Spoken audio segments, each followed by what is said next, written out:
Hello everyone, today we will discuss about case study based questions. Actual में बहुत सारे student ऐसे हैं जो इस टॉपिक का बहुत टाइम से वेट कर रहे हैं और इस टॉपिक में ना मुझे अलग से कोई कंसेप्ट या कोई फार्मूलाज नहीं बताने हैं। जो अब तक आपने आपका सारा सिलेबस रीड किया उन्हीं में से कुछ क्वेश्चन ऐसे हैं जो सिचुएशनल प्रॉब्लम्स के हिसाब से आपके सामने रिप्रेजेंट किए जाएंगे। बस उनके आंसर्स आपको पार्ट्स की फॉर्म में देने होंगे। मतलब आपको एक बहुत बड़ा बेनिफिट ये है कि जो क्वेश्चन 4 नंबर तक बनते थे उनको इन्होंने सब पार्ट बनाकर एमसीक्यूज की फॉर्म में डाल दिया। मतलब आपका बेनिफिट हो गया, क्योंकि 4 नंबर का क्वेश्चन अगर आया और सब्जेक्टिव फॉर्म में है तो आपको कंप्लीट रिप्रेजेंट करके दिखाना पड़ेगा। वहाँ बाई चांस थोड़ी सी भी गड़बड़ हुई तो सारा क्वेश्चन रॉन्ग हो जाता है ना। 4 के 4 नंबर गए, लेकिन यहाँ पर सब पार्ट्स हैं और होगा क्या, आपको टोटल 5 पार्ट्स गिवन होंगे, उनमें से आपको 4 अटेम्प्ट करने होंगे, सब के सब 1 1 नंबर के होंगे। मतलब क्वेश्चन 4 नंबर का ही है लेकिन सब पार्ट्स की फॉर्म में है। आपको उनमें से 5 में से 4 अटेम्प्ट करने होंगे और बहुत बार ऐसा भी होगा कि काफ़ी सारे आंसर डायरेक्टली वहाँ आपको मिलेंगे। इसका मतलब आपका टाइम सेव हो जाएगा। ठीक है, कुछ जगह थोड़े से लेंदी क्वेश्चन बनेंगे, ठीक है, वो सिचुएशन के हिसाब से हो जाएगा।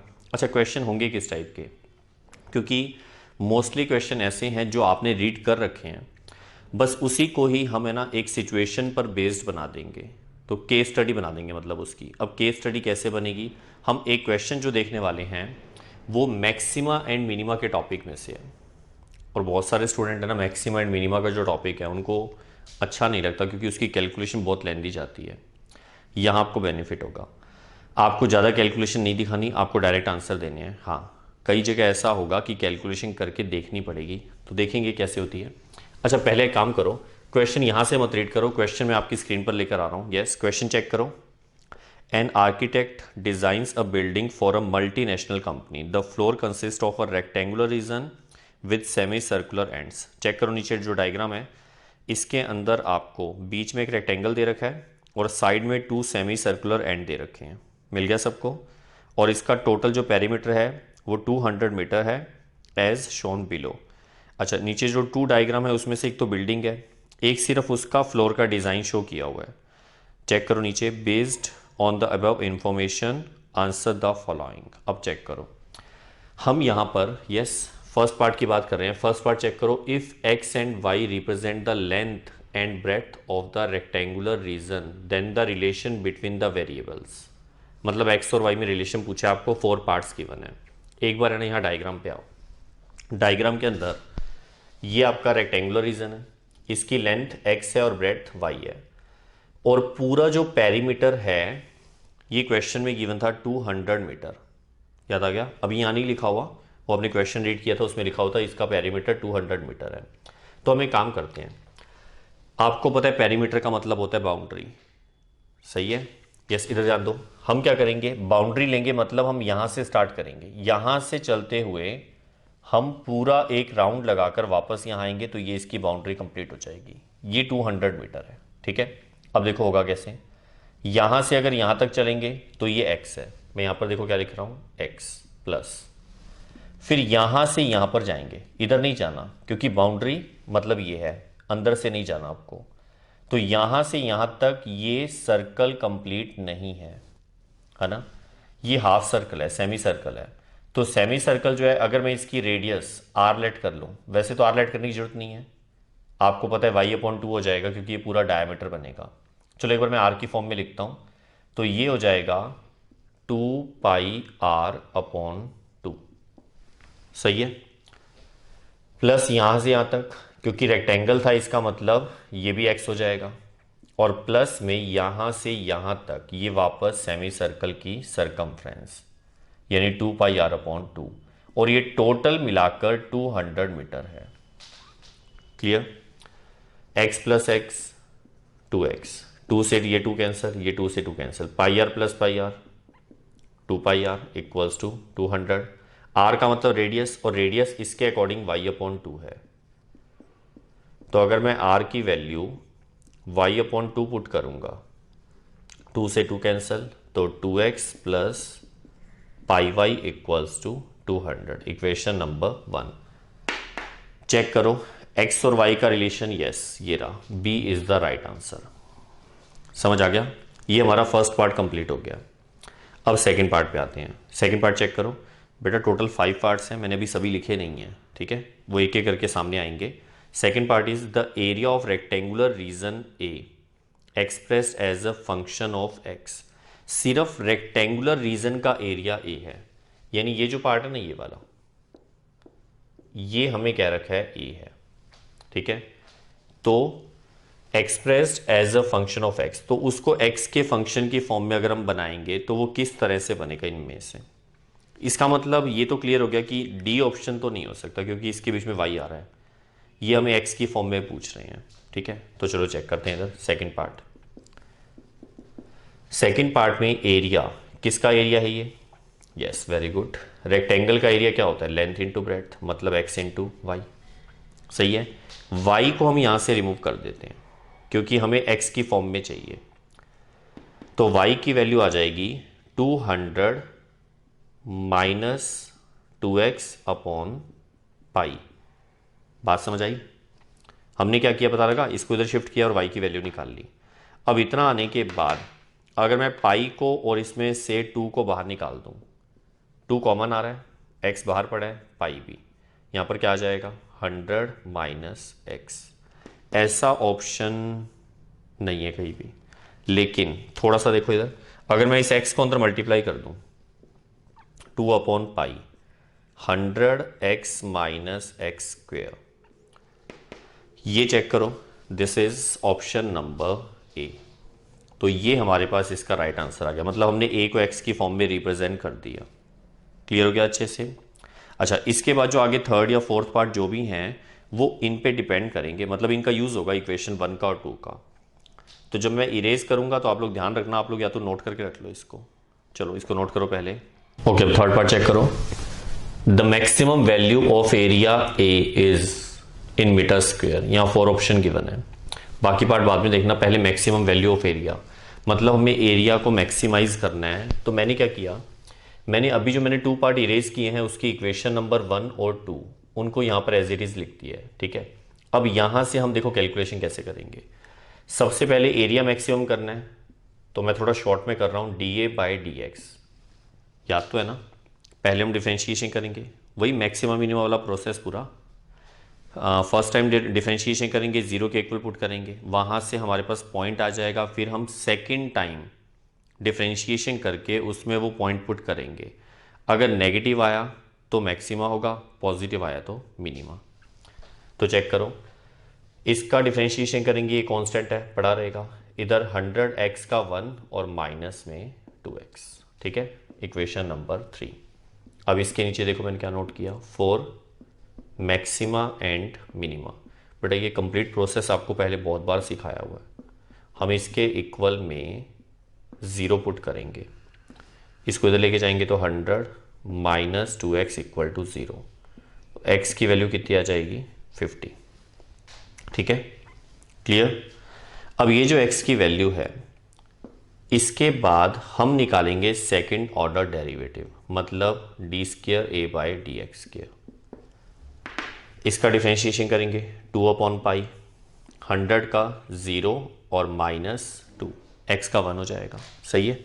अच्छा, इतना आने के बाद देखो ये यहाँ पर -4 अपॉन पाई बन गया, मतलब अगर आप इसके अंदर ये वैल्यू पुट करो x इक्वल टू 50, तो इसमें x आ ही नहीं रहा, अगर होता तो वहाँ 50 रख देते, मतलब ये पूरा आंसर इस पॉइंट के लिए लेस देन 0 आ रहा है। लेस देन 0 का मतलब नेगेटिव, नेगेटिव होने का मतलब therefore area A is maximum at x equal to 50।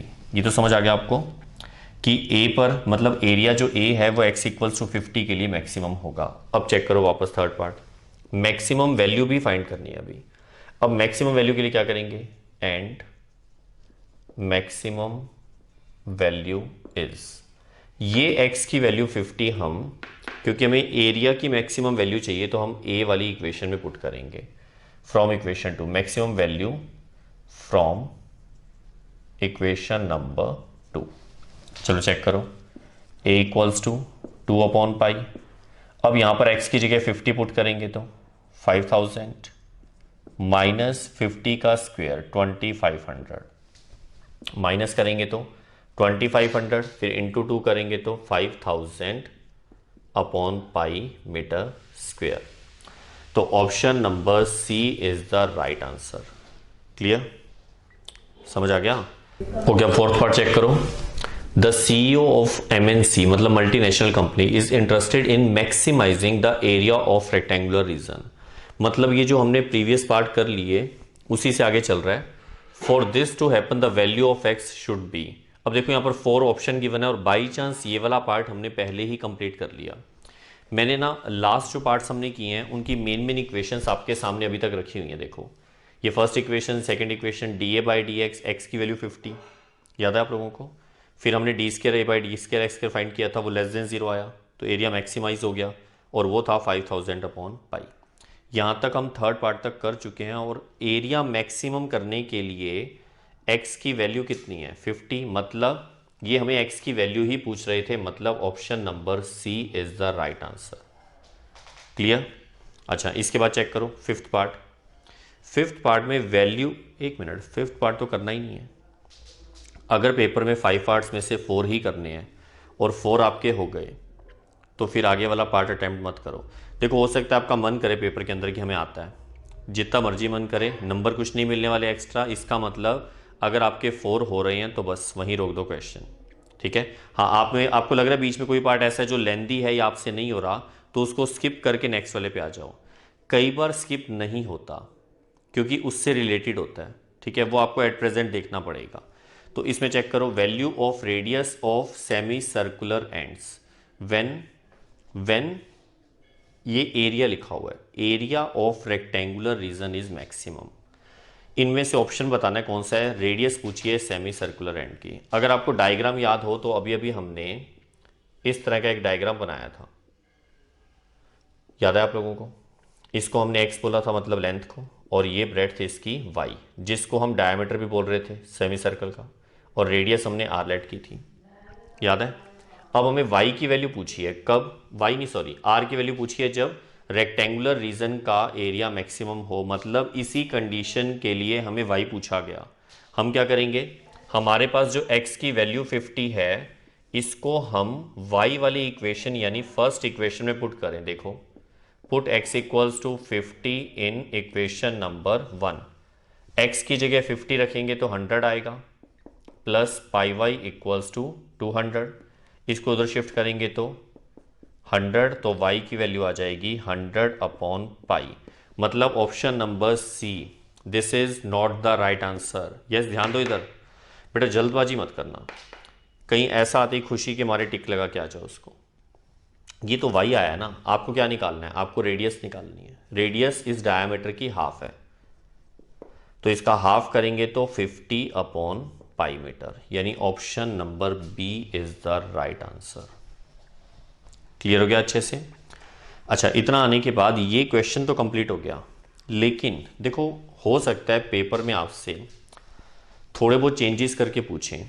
वैसे 1-1 नंबर के क्वेश्चन है, बहुत लेंदी तो नहीं पूछेंगे आपसे, फिर भी अगर इसको लेंदी करना चाहते वो लोग, ठीक है, तो इसमें ना एक पार्ट ऐड कर सकते थे जहां मैंने लिखा है ना maximising the area of rectangular region. इसके साथ हो सकता है वो रेक्टेंगुलर रीजन के साथ साथ ये भी बोल देते इंक्लूडिंग सेमी सर्कल्स, तो मतलब पूरा एरिया मैक्सिमाइज करना पड़ता। फिर उसके लिए आपको क्वेश्चन दोबारा करना पड़ता, थर्ड पार्ट से फोर्थ पार्ट नहीं चलता। क्यों? क्योंकि थर्ड पार्ट में सिर्फ रेक्टेंगुलर रीजन था, फोर्थ में अगर मैं कह रहा हूं रेक्टेंगल रीजन के साथ सेमी सर्कुलर एंड भी ऐड करके फिर एरिया मैक्सिमाइज करना होता, अगर होता तो। इधर देखना सभी, वैसे बता देता हूं, बस आप ट्राई करना हो तो कर लेना। मैंने उसको a डैश ले लिया, नया जो एरिया लिया, कौन सा एरिया, रेक्टेंगल का, यानी एक्स वाई होगा लेंथ इंटू ब्रेड्थ, और सेमी सर्कुलर एंड का पाई आर स्क्वायर ले लिया, क्योंकि उधर हाफ है इधर भी हाफ है तो पूरा एक सर्कल बन जाएगा। इसमें हम y को गायब करना चाहते हैं, ये हम वैसे पहले कर चुके हैं जब हमने ये बनाया था, तो मैं डायरेक्टली यहीं से लिख लेता हूँ। समझ आ रहा है आप लोगों को? बेटा वो कुछ इरेज हो चुका है तो माइंड में रखना ये क्या चीज़ थी। ये पूरा लेंथ इंटू ब्रेड्थ का ही आंसर था। आर जो है ये y/2 है, रेडियस डायमीटर का हाफ है, मतलब y/2 रखेंगे तो पाई y² अपॉन 4 हो जाएगा। यहां पर अगर हम y की वैल्यू पुट करें, ये तो एज इट इज पढ़ा रहा, यहां पाई/4 भी पढ़ा रहा, y की वैल्यू यहां से 200 minus 2x upon pi, 200 minus 2x upon pi और इसका होल स्क्वायर। अगर आप इसका स्क्वायर ओपन करोगे तो एक पाई से, ये क्योंकि पाई स्क्वायर आएगा ना, एक पाई कैंसिल हो जाएगा, इसमें से 2 कॉमन आ सकता है। तो ये मैं कब कर रहा हूँ, ये एक्चुअल में क्वेश्चन मैंने कंप्लीट कर दिया, मैं आपको ये बता रहा हूँ अगर हमें एरिया जो मैक्सिमाइज करना था उसमें रेक्टेंगल के साथ साथ सेमी सर्कुलर एंड होते तो हम ये काम करते। ठीक है, समझ आ रहा है? बस अब इसमें क्या होगा, अच्छा मैंने वैल्यू क्यों पुट की, क्योंकि आपको अच्छे से पता है वेरिएबल हमेशा 1 होना चाहिए, 2 वेरिएबल्स कभी नहीं होने चाहिए, रिमूव करना पड़ता है। तो हमने y को रिमूव किया, अब आप क्या करोगे, इसका कॉमन लेके करो या डायरेक्ट डिफरेंशिएशन करो, वो आपकी मर्जी है। आप dA'/dx निकाल के वही 0 के इक्वल पुट करके पॉइंट निकाल लोगे।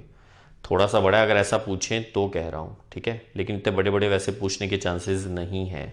अच्छा, जब आप इसको सॉल्व कर लोगे तो इसमें x की वैल्यू 0 आएगी, वो अगर आपने करना है तो करके देख लेना, मतलब अगर ऐसा होता तो फिर x की वैल्यू 0 आती। ठीक है, ओके, अब आप इसको नोट कर लो। और आज के लेक्चर में हम सिर्फ इतना ही कर रहे हैं, नेक्स्ट लेक्चर में एक केस स्टडी के साथ फिर मिलेंगे, तब तक के लिए हंसते रहिए और स्वस्थ रहिए।